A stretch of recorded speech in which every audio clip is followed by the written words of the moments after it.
नमस्कार। आज हम अध्ययन करेंगे व्यक्तित्व निर्माण के शैक्षिक निर्धारक educational determinants shaping the personality. यह आपके basics in education and communication subject का एक टॉपिक्स है, बहुत ही महत्वपूर्ण टॉपिक्स है। यानी शिक्षा के वो निर्धारक तत्व जिससे कि बालक के व्यक्तित्व निर्माण में सहायक है, बालक का व्यक्तित्व निर्माण होता है। बालक के व्यक्तित्व निर्माण में शिक्षा शैक्षिक निर्धारक, जिसमें हम कह सकते हैं अध्यापक, शैक्षिक सहगामी क्रियाएं, जनसंचार के साधन, विद्यालय, विषय, उसका मित्र समूह, यानी ये सारे उसके शैक्षिक निर्धारक हैं जिससे कि बालक का व्यक्तित्व निर्माण होता है। इन सबको देखकर इन सब से वो आदतें ग्रहण करता है और इसका व्यक्तित्व निर्माण होता है। सबसे पहले हम लेंगे अध्यापक। सबसे पहला बात करें तो अध्यापक, टीचर।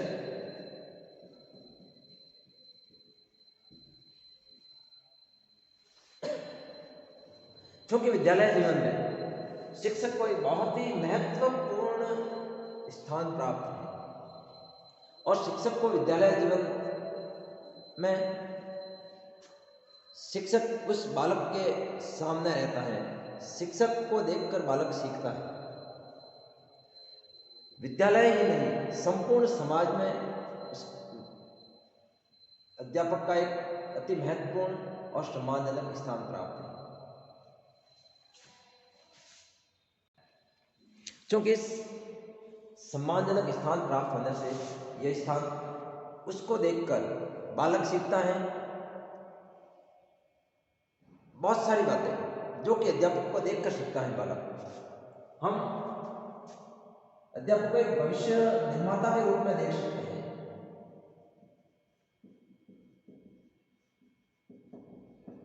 कि अध्यापक एक भविष्य निर्माता होता है।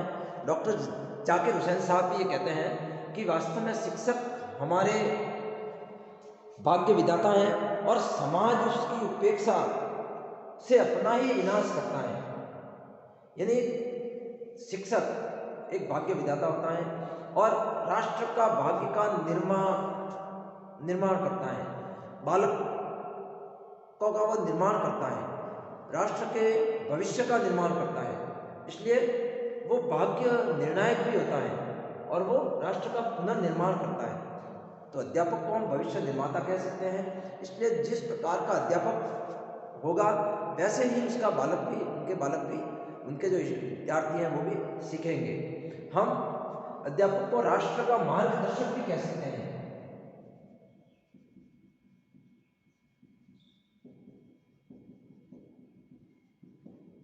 कि अध्यापक राष्ट्र का एक मार्गदर्शक होता है और शिक्षक राष्ट्र के भाग्य के विधाता के रूप में सामने आता है, भाग्य के मार्गदर्शक के रूप में। और शिक्षक बौद्धिक परंपराओं और तकनीक कौशलों की पीढ़ी दर पीढ़ी हस्तांतरण करता है। इसलिए वो सभ्यता और संस्कृति का संरक्षण भी करता है और परिमार्जन भी करता है।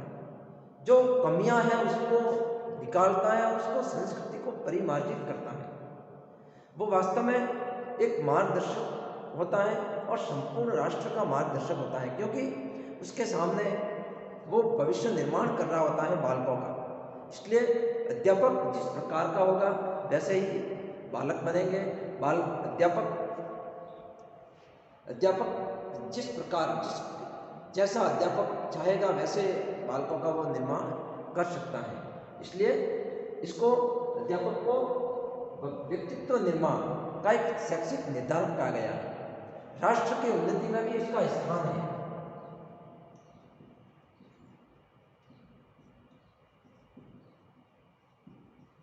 उन्नति में स्थान होता है अध्यापक का और वो राष्ट्र की उन्नति करता है बालकों को देखकर। संस्कृति का पोषक होता है।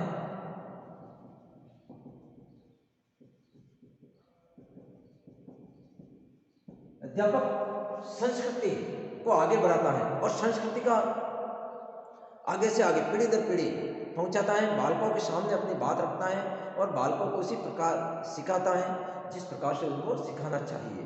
अध्यापक क्योंकि बालक और समाज का रक्षक होता है। इसलिए वास्तव में बालक के शारीरिक, मानसिक, सामाजिक और नैतिक विकास में शिक्षक की एक बहुत ही महत्वपूर्ण भूमिका होती है, और इसी कारण वो अपने सत प्रयासों से बालक का सफल मार्गदर्शन कर सकता है और उसके व्यक्तित्व का संतुलित विकास करके उसको सफल नागरिक बनाता है बालक को। वह इस रूप में वो न केवल बालक का अपितु वो राष्ट्र का निर्माण भी कर रहा होता है और राष्ट्र कल्याण कर रहा होता है। उसे संपूर्ण समाज और राष्ट्र की तरफ देखना होता है, और इसीलिए भारतीय दर्शन में उसे ब्रह्मा का रूप दिया गया। यह ब्रह्म स्वरूप शिक्षक सृजनात्मकता और विध्वंसात्मक शक्तियों का पोषक होता है, स्रोत होता है, और इसी को प्रदत्त शिक्षा के आधार पर एक कल्याणकारी राष्ट्र का निर्माण हो सकता है। यदि शिक्षक चाहे तो बालक को बहुत ही अच्छा बना सकता है। इसलिए शिक्षक के सामने जब बालक बैठते हैं, जब बालक रहते हैं विद्यालय में, तो बालक शिक्षक को देखकर उनका आदर्श मानकर शिक्षक के गुण अपनाते हैं। इसलिए शिक्षक को उन बालकों का शैक्षिक निर्धारक भी कहा गया है। दूसरा हम कह सकते हैं कि सहगामी क्रियाएं,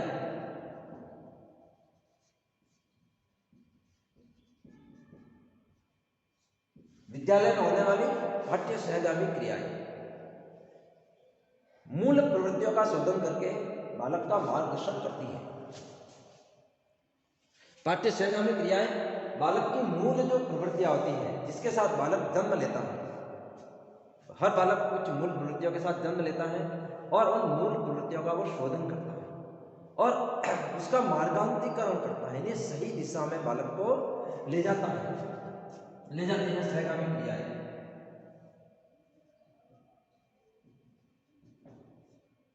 बालकों की मूल प्रवृत्तियों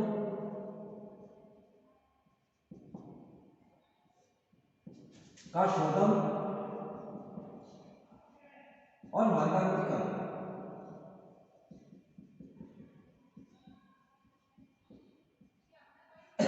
जिस प्रकार के बालक को पाठ्य सहगामी क्रियाएं करता है बालक, तो उससे उनकी मूल प्रवृत्तियां का शोधन होता है और उसके मार्गांतरीकरण, यानी उसको अच्छा मार्ग मिलता है। सामाजिक दृष्टि से लाभदायक होती है सहगामी क्रियाएं,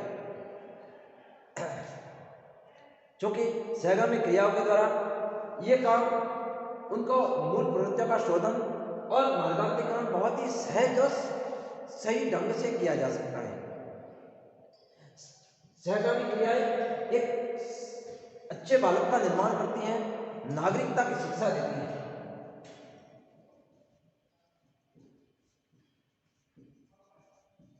पाठ्य सहगामी क्रियाएं नागरिकता की शिक्षा देती हैं, क्योंकि जब बालक पाठ्य सहगामी क्रियाएं खेल खेलेगा, किसी भी प्रकार की पाठ्य सहगामी क्रियाएं करेगा, जब वो विभिन्न प्रकार के होने वाले, जैसे भाषण प्रतियोगिता है, विभिन्न प्रकार के खेल कूद है, प्रार्थना सभा है, और भी बहुत सारी सहगामी क्रियाएं जो होती हैं, तो उससे बालक एक अच्छा नागरिक कि सबके साथ सहयोग किस प्रकार किया जाए, प्रेम से किस प्रकार रहा जाए, सद्भावना उसके अंदर आती है, विभिन्न प्रकार की सद्भावनाएं उसके अंदर आती हैं। और सहगामी क्रियाओं के माध्यम से किशोरों में अनेक बातों का उसको पुनर्निर्माण किया जा सकता है और शुद्ध नागरिकता के लिए उसको आगे बढ़ाया जा सकता है। सामाजिक मानव का विकास किया जाता है इसके माध्यम से। सामाजिक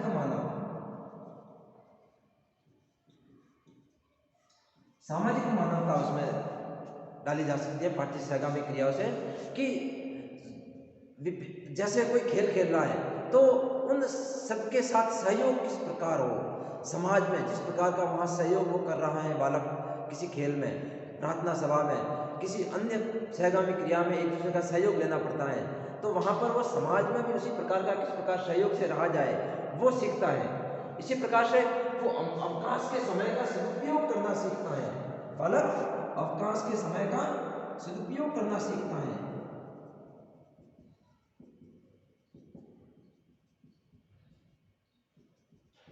पाठ्य सहगामी क्रियाएं जब वो करता है तो बहुत सारी बातें सीखता है, वो उसमें मन लगाता है और अवकाश के समय सदुपयोग, अवकाश जब मिलता है यानी खाली समय, अवकाश यानी खाली समय का वो सदुपयोग करता है उसके माध्यम से।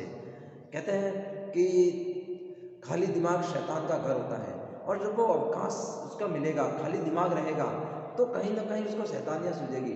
इसलिए अवकाश के समय का सदुपयोग करने के लिए पाठ्य सहगामी क्रियाएं बहुत ही आवश्यक होती हैं, उसका समुचित विकास करती हैं। पाठ्य सहगामी क्रियाएं बालक का समुचित विकास करती हैं, बालक का सही दिशा में विकास करती है। पाठ्य सहगामी क्रियाओं के माध्यम से बालक का शारीरिक, बालक का बौद्धिक, बालक का सामाजिक विकास होता है और उसके बुद्धि में भी तीव्रता आती है, क्योंकि जब शारीरिक रूप से वह स्वस्थ होगा तो बुद्धि भी उसकी स्वस्थ होगी। इसलिए पाठ्य सहगामी क्रियाएं आवश्यक है बालक के व्यक्तित्व निर्माण में। बालक का व्यक्तित्व निर्माण करती है पाठ्य सहगामी क्रियाएं। पाठ्य सहगामी क्रियाएं अनुशासन सिखाती है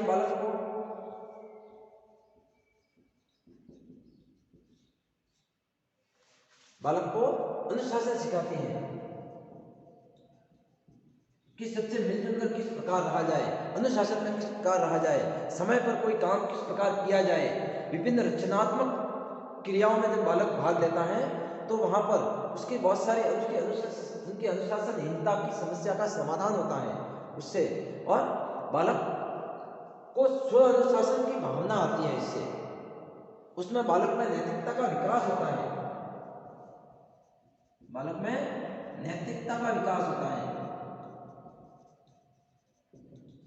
बालक किस प्रकार से नैतिकता यानी नीतिपूर्ण कार्य, नैतिक गुण जो होते हैं, सहयोग, त्याग, सदाचार, सच्चाई, वफादारी, ईमानदारी, अपने ग्रुप के लिए किस प्रकार से ईमानदार काम किया जाए, सद्भावना से काम किया जाए, आज्ञा पालन किस प्रकार से, आज्ञा पालन, धैर्य रखना, तो ये सारे के सारे गुण पाठ्य सहगामी क्रियाओं से बालक में आते हैं और बालक की पर्सनैलिटी का निर्माण करते हैं। उसको व्यवहारिक ज्ञान होता है, बालक को व्यवहारिक ज्ञान होता है।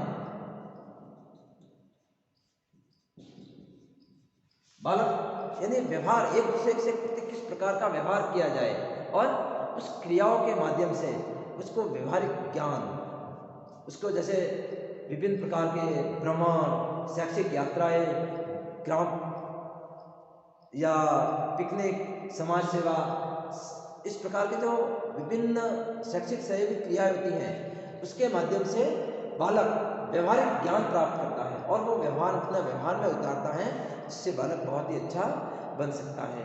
बालक का मनोरंजन होता है, इससे बालक का मनोरंजन भी होता है, क्योंकि मनोरंजन जीवन में बहुत ही आवश्यक है। बिना मनोरंजन के जीवन एक निरस बन जाएगा। इसलिए बालक छात्र से ये जो सहगामी क्रियाएं हैं वो बालक का मनोरंजन भी करती हैं। और कक्षा कक्ष में अध्यापक जो लंबे लंबे भाषण देता है, पुस्तकें पढ़ाता है, उसके साथ साथ जब बालक सहगामी पाठ्य सहगामी क्रियाएं होती हैं तो वहाँ पर बालक का मनोरंजन होता है, जिससे कि बालक में अच्छी भावना विकसित हो सकती है।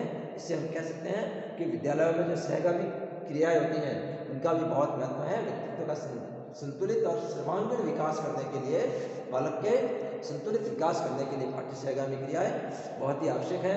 इसके आयोजन से न केवल व्यक्ति को लाभ होता है, वरन राष्ट्र और समाज को भी लाभ होता है। अच्छे नागरिक बनते हैं और राष्ट्र को अच्छे नागरिक मिलते हैं। जनतांत्रात्मक शासन व्यवस्था को चलाने का नेतृत्व गुण विकसित होता है इसे पाठ्य सहगामी क्रियाओं से। इसलिए हम कह सकते हैं कि पाठ्य सहगामी क्रियाएं पाठ्यक्रम में बाधक नहीं है, वो तो एक बहुत ही आवश्यक गतिविधियां हैं बालक के लिए। हम पाठ्य सहगामी क्रियाओं को कुछ विभाजन भी कर सकते हैं कि पाठ्य सहगामी क्रियाएं किस किस प्रकार की होती हैं। पाठ्य सहगामी क्रियाएं किस प्रकार की होती हैं, तो पाठ्य सहगामी क्रियाओं का श्रेणी विभाजन,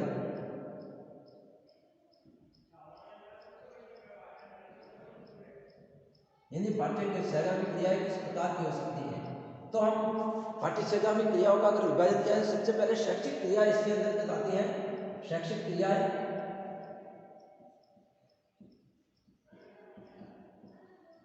यानी शिक्षा से संबंधित जैसे साहित्य परिषद है, विज्ञान क्लब है, भूगोल परिषद है, इसी प्रकार से हम विज्ञान मेले लगाते हैं, साहित्य भाषण होता है।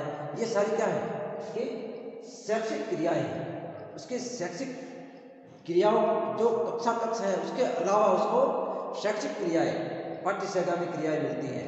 दूसरी हम शारीरिक विकास संबंधी शैक्षिक क्रियाएं ले सकते हैं कि उसके बालक के शारीरिक विकास संबंधी शैक्षिक क्रियाएं संबंधी कुछ पाठ्य सहगामी क्रियाएं हो सकती हैं। जैसे सामूहिक खेल हैं, वो आंतरिक भी हो सकते हैं, बाह्य भी हो सकते हैं। इसी प्रकार से ड्रिल है, साइकिल चलाना है, नाव चलाना सिखाना है, व्यक्तिगत खेल है, इसी प्रकार से एनसीसी है, स्काउटिंग है। इसमें बहुत सारी ये जो शारीरिक विकास संबंधी है, पीटी करवाना है, व्यायाम करवाना है, ये सारे के सारे उसके शारीरिक विकास से संबंधित होते हैं। इसलिए हम कह सकते हैं साहित्यिक विकास संबंधी, साहित्यक यानी साहित्य से संबंधित जो कि साहित्य से संबंधित होती हैं, जिसमें हम साहित्य सभा कह सकते हैं, वाद विवाद कह सकते हैं, कविता पाठ, भाषण, पत्रिका का प्रकाशन हो सकता है। इसी प्रकार से बहुत सारे और भी समाचार पत्र का प्रकाशन हो सकता है। इस प्रकार की जो विद्यालय में जो साहित्यिक क्रियाएं होती हैं उसमें अगर भाग लेता है बालक तो उससे उसका साहित्य में रुचि बढ़ती है और बालक एक अच्छा नागरिक बनता है।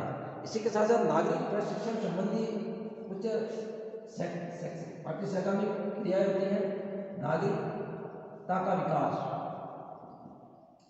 नागरिकता विकास संबंधी, तो जो नागरिकता, बालक अच्छा नागरिक किस प्रकार बने, उसके लिए जैसे मान लीजिए वहाँ पर कोई श्रमदान है या बाल सभा है या इसी प्रकार से बाल संसद है, इस प्रकार की जो पाठ्य सहगामी क्रिया है वो नागरिकता का बालक में विकास करती है। संगीत और कला से संबंधित कुछ सहगामी क्रिया होती हैं,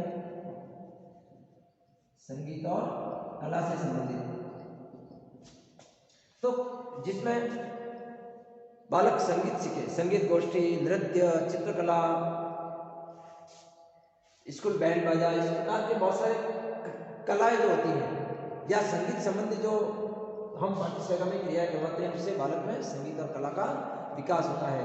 इसी प्रकार से सामान्य क्रियाएं भी होती हैं, बहुत सारी जो सामान्य प्रकार की होती हैं, सामान्य क्रियाएं जिसके अंतर्गत हम पिकनिक रख सकते हैं, ग्राम पर्यवेक्षण रख सकते हैं, बालचर या स्काउटिंग, बुलबुल, समाज सेवा, ये सारी की सारी सामान्य क्रियाओं के अंतर्गत आती हैं।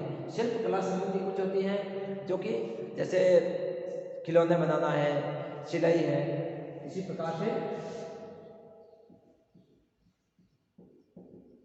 शिल्प कला संबंधी कुछ पाठ्य सहगामी क्रिया होती हैं जिससे बालक में शिल्प कला का विकास होता है। जैसे खिलौने बनाना, मिट्टी के खिलौने बनाना, सिलाई कराना, कढ़ाई बुनाई, जिल्दसाजी, साबुन, मोमबत्ती बनाना, इस प्रकार की कुछ शिल्प कला संबंधी पाठ्य सहगामी क्रियाएं होती हैं। और अन्य जो विभिन्न क्रियाएं होती हैं जैसे पत्थर इकट्ठे करना, फोटो खींचना, एल्बम बनाना, इस प्रकार की बहुत सारी और भी क्रियाएं हो सकती हैं जिससे कि बालक का इन सब क्रियाओं से बालक के मूल प्रवृत्तियों का शोधन होता है और उसका मार्गांतरीकरण होता है।